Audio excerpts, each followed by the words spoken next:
आपने आप को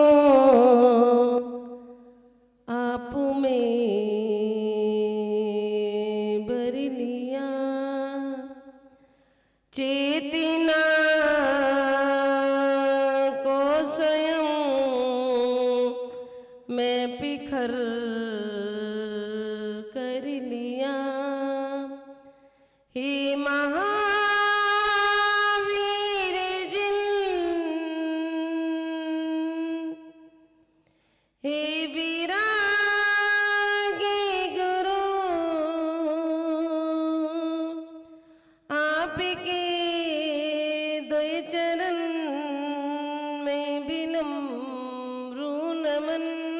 आपके द्वय चरण में विनम्र नमन। आपके द्वय चरण में विनम्र नमन। जय बोलिए देवादिदेव चिंतामणि पारसनाथ भगवान की जय। बोलिए संत शिरोमणि आचार्य गुरु विराग सागर जी महाराज की जय। बोलिए परम पूज्य आचार्य भगवान 108 श्री विशुद्ध सागर जी महाराज की जय। बोलिए परम पूज्य आचार्य भगवान 108 श्री विनम्र सागर जी महाराज की जय। बोलिए मम दीक्षा गुरु परम पूजनीय गणेश रमणी आर्य का 105 विभा श्री माता जी की।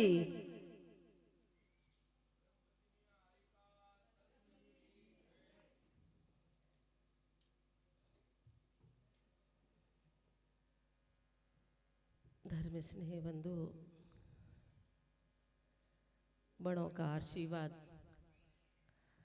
छोटों का प्यार जिसको जहाँ मिलता है वहाँ सारे कार्य स्वतः ही सिद्ध हो जाया करते हैं। आचार्य भगवान का आशीर्वाद और हमसे छोटी यारिका माताजियों का वात्सल्य स्वतः ही सारे काम ऑटोमेटिक सिद्ध हो जाते हैं।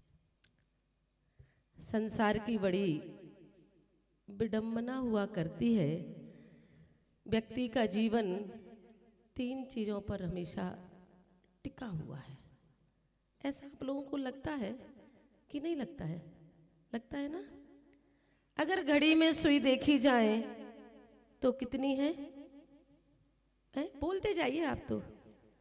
सेकंड, मिनट, घंटा। और काल कितने हैं? कौन कौन से? भूत, भविष्य, वर्तमान। और आत्माएं कितनी हैं? कौन कौन सी? आत्मा। इतनी जो बातें सबको समझ में आती है कि ना? अगर किसी चीज का, किसी व्यक्ति का अगर कोर्ट में कोई केस लग जाए और किसी का कोई डिवोर्स होना हो तो कितनी बात पर खत्म कर देते हैं? 3 बातें, तलाक, तलाक, तलाक। और अगर बोली लग रही हो 4 कह दिया करो। 1, 2, 3 कह देते ना। और 24 से कितनी बनवाते हो? 3, भूत की, भविष्य की और वर्तमान की। वैसे ही प्रकृति ने हमें भी 3 अवस्थाएं दी हैं, बचपन, जवानी और बुढ़ापा। इसके बाद अपनी जीवन लीला समाप्त हो जाती है। हो सकता है कोई बचपन में भी समाप्त हो जाए, कोई जवानी में भी समाप्त हो जाए, लेकिन बुढ़ापा जो तीनों योगों को बांट भोग लेता है वो बुढ़ापे से आगे जाता ही नहीं है। ऐसा तो है नहीं कि बुढ़ापे के बाद और बुढ़ापे तक जीते जाओ और उसको नई उपाधि दे दो। क्या कहते हो भैया? बुढ़ापे में चला गया। और 30 से 45 साल की उम्र में चले जाए, 20 से 35 जवानी में चला गया, और गर्भ से लेकर 10 साल में तो भाई बचपन ही में निपट गया। तो प्रकृति ने 3 अवस्थाएं दी हैं अपन को, 3 चीजों पर अपनी जिंदगी को समाप्त कर दिया है। फिर भी आदमी क्या कहता है? हम निवासी है। कौन है? निवासी। क्या लिखते हो अपने अपने मकान पर? है? निवास स्थान। निवास बनकर आए हो, स्थायी होके क्या?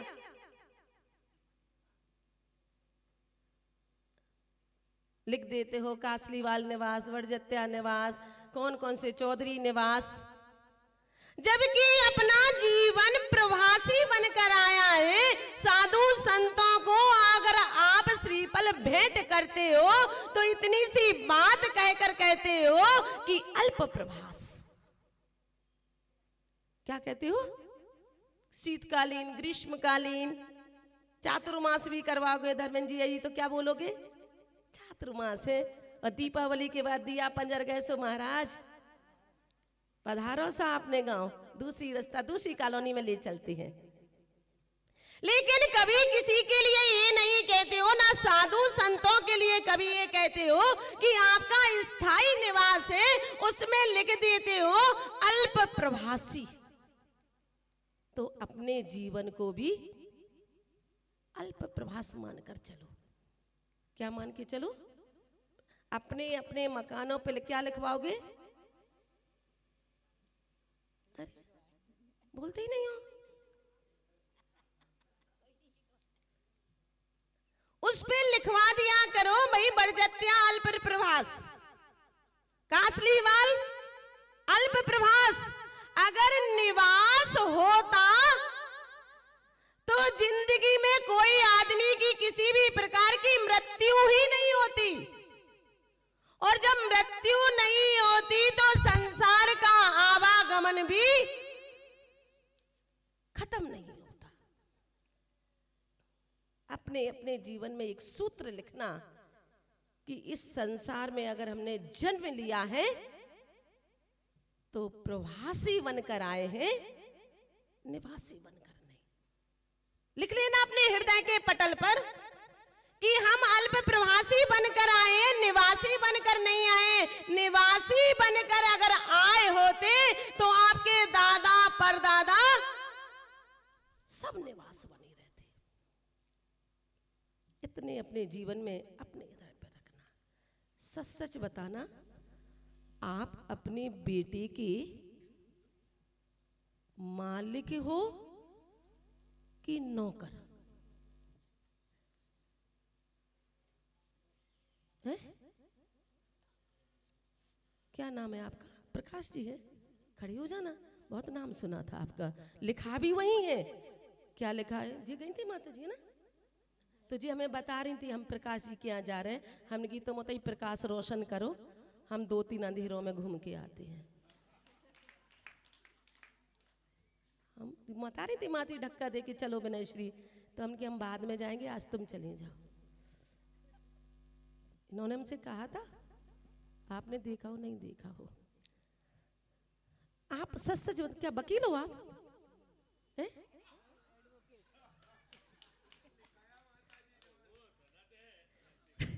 वकील है ना? बेटे हैं आपके कि बेटी बेटी हैं? क्या करता है? सीए है? ठीक। सच सच बताना, आप कितने 60-65 साल के हो गए हैं? कोई बात नहीं, बाल खत्म होने के बाद 65 ही मान लेते अपन। आप अपने बेटे के मालिक हो कि नौकर?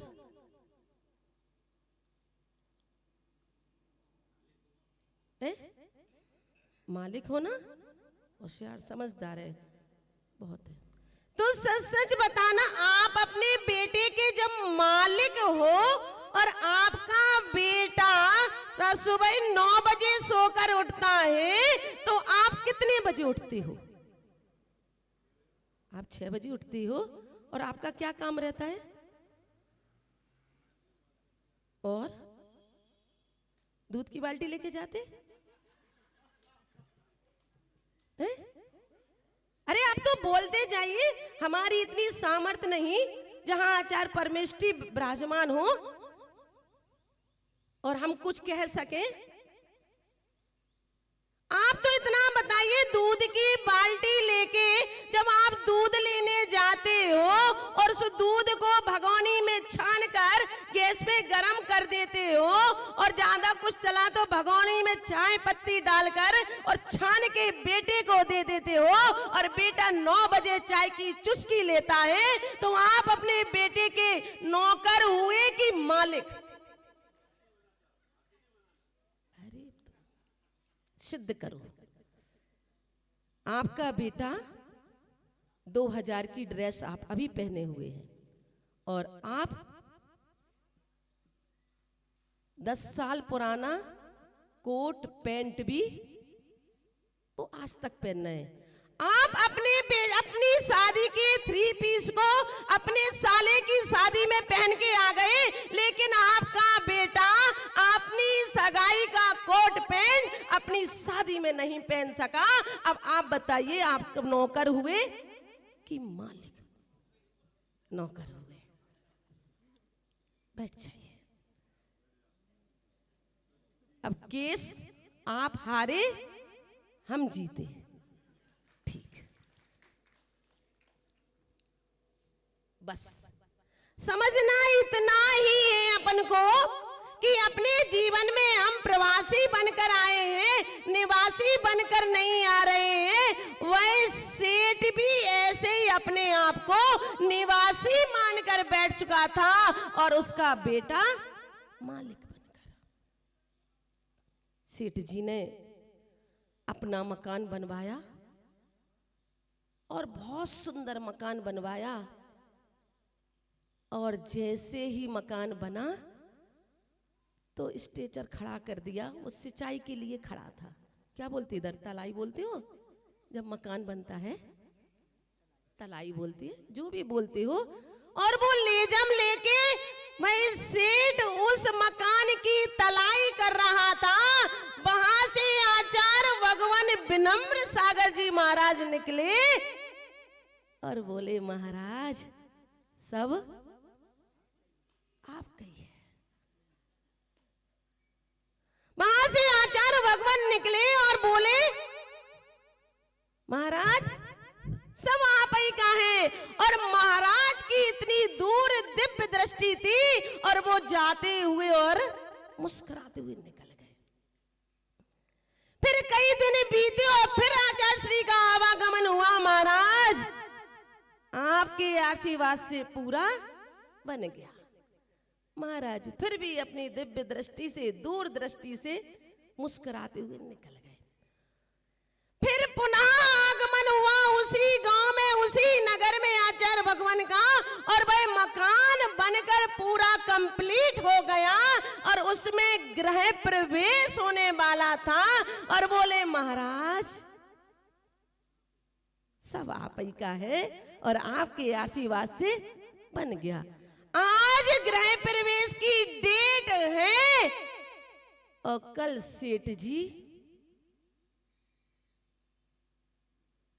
बोलो, अरे बोलती नहीं हो? हम अकेले बोल रहे हैं, तुम इतने सारे लोग नहीं। आचार्य की भाषा में फाइल निपट गई, हमारी में नहीं।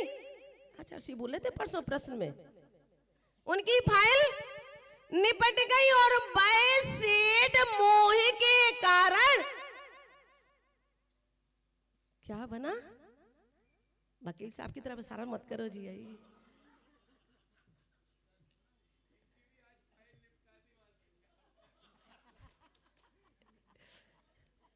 वह सेठ जी गृह प्रवेश हुआ, और घर की दुकान खुल गई, बढ़िया कुर्सी पे बैठ गया, और वह सेठ मर कर बकरा हुआ। क्या हुआ?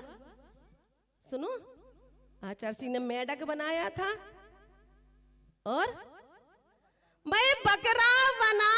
और जैसे वो बकरा, मोह की प्रवृत्ति जब होती है ना, मोह महामद पियो अनादि भूल आपको भरमतवादी, बोतल तो का नशा तो उतर सकता है, सुबह पियोगे शाम को उतर जाएगा, लेकिन मोह का नशा ऐसा है कि अनादि काल से वह जीव पीता हुआ आ रहा है, बच्चों की 4 बातें सुनता आ रहा है, लेकिन मोह उस बेटे में लगा हुआ है। और वह सेठ जब मरकर बकरा हुआ तो भाई दौड़ दौड़ के उस बेटे की दुकान पर आता रहा। उस बेटे की दुकान थी किराने की। किसकी थी? किराने की। और जब भाई किराने की दुकान थी तो वो पीपे को आधा कट्टा काट लेते हैं ना। कट्टा समझते हो? 2 कट्टे होते हैं, एक रसीद कट्टा, ध्यान रखना जीवन में, एक पीपे का कट्टा, एक बंदूक का कट्टा, और ये दोनों कट्टे इतने खतरनाक हैं। अगर रसीद कट्टा लेके आप कमेटी के लोग किसी की दुकान पर पहुंच जाओ तो वो कहेंगे आ गए, और बंदूक का कट्टा किसी की कनपटी पे अड़ा दो तो वो प्राण छोड़ देगा। तो इन कट्टों से बच के रहना।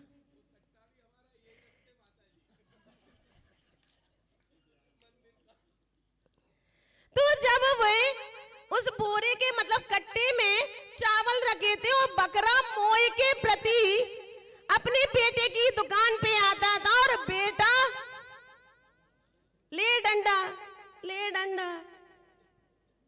फिर महाराज निकले आचार्य भगवान, बेटा बाहर निकल के आया। पिताजी कहता था सब आपकी कृपा से है, और गुरुदेव मुस्कुराते हुए चले जाते थे। जब पिता की फाइल निपट गई तो बेटा आया और महाराज को नमोस्तु किया, और भाई बकरा सामने खड़ा हुआ है। भाई महाराज मुनि महाराज निमित्त ज्ञानी थे, वे जान रहे थे कि उस सेठ का जीव इस बकरे की पर्याय में आ गया है, और उन्होंने देखा मुस्कुराते हुए चले गए। ध्यान रखना, गुरु की हंसी फोकट की हंसी नहीं होती। ध्यान रखना, जिस भक्त के ऊपर अगर गुरु की निर्ग्रंथ मुनि की हंसी पड़ जाए उसमें कोई ना कोई राज हुआ करता है। ऐसा नहीं समझना कि हमें परिचित हैं सो हमें देख के मुस्कुरा रहे हैं महाराज, कभी नहीं। कहीं ना कहीं कोई ना कोई राज इनकी हंसी में होगा। जैसे ही देखा और बेटा बोला महाराज नमोस्तु। फिर पुनः महाराज जब निकले तो कहने लगा बेटा कि महाराज क्या करें, परेशान है जी, बकरा हमारी दुकान पे रोज रोज आता है और बहुत परेशान करते। लेकिन महाराज मौन। और बेटे को एक दिन समझ में नहीं आया और बेटे ने उस बकरे के लिए कहां भेज दिया? कसाई खाना। और महाराज का आगमन हुआ, महाराज की पता नहीं क्या आभास हुआ।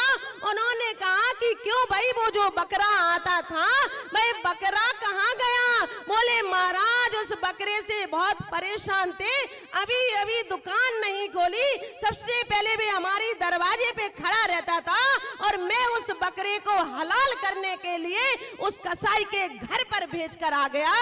महाराज ने माथा ठोक लिया कि जिस बकरे को तुम छोड़ कर आए थे, मैं बकरा तुम्हारा पिछले पर्याय में पिता था, जिसने अपने खून पसीने को सींचकर 3 मंजिल की बिल्डिंग खड़ी की थी और जिसने अनछने पानी से तलाई की थी और अपनी पापों की गठरी को मजबूत किया था। इधर तुम्हारी मकान की नींव को उसने मजबूत किया। अब बताइए आप किसके लिए कर रहे हैं? अपने लिए कि बेटे के लिए? सच सच बताना। तुम दुकान 6 बजे खोल के जाते हो, फटकारने से फटकार रहे, काउंटर रगड़ रहे हो, और बेटा 10 बजे आ रहा है, एप्पल का मोबाइल लिए हैं, चेन पहने हैं, बटन खोले हैं, ब्रासलेट पहने हैं, घुमा रहा है, स्प्लेंडर गाड़ी लिए घुमा के कट ला के बैठ गया। और तुम उस काउंटर को रगड़ रहे हो और गिरगिट की तरह सामने वाले के काउंटर पे देख रहे हो कि इसकी दुकान पर कितने ग्राहक हैं और मेरी दुकान पर एक ग्राहक नहीं है, और तुम अपने खून पसीना अपनी छाती पर उड़दा मूंग चुरा रहे हो। ऐसा ही है? अरे बोलते ही नहीं हो, कुछ तो बोलो। सही कह रहे? हाँ, ये बात इतना स्वीकार कर लो कि सब सही है। टाइम हो गया है, नहीं तो कहना तो बहुत कुछ है। 9:09 हो गए। अपने जीवन में इतना सूत्र जरूर रखना कि हम निवासी नहीं प्रवासी बन के अल्प प्रवासी बनकर आए हैं। समय अगर रहेगा, आचार्य महाराज का आशीर्वाद रहेगा, तो फिर आपसे पुनः इसी पंडाल में मिलेंगे। जय बोले आचार्य भगवान विनम्र सागर जी महाराज की, समस्त आचार्य संघ की नमस्ते।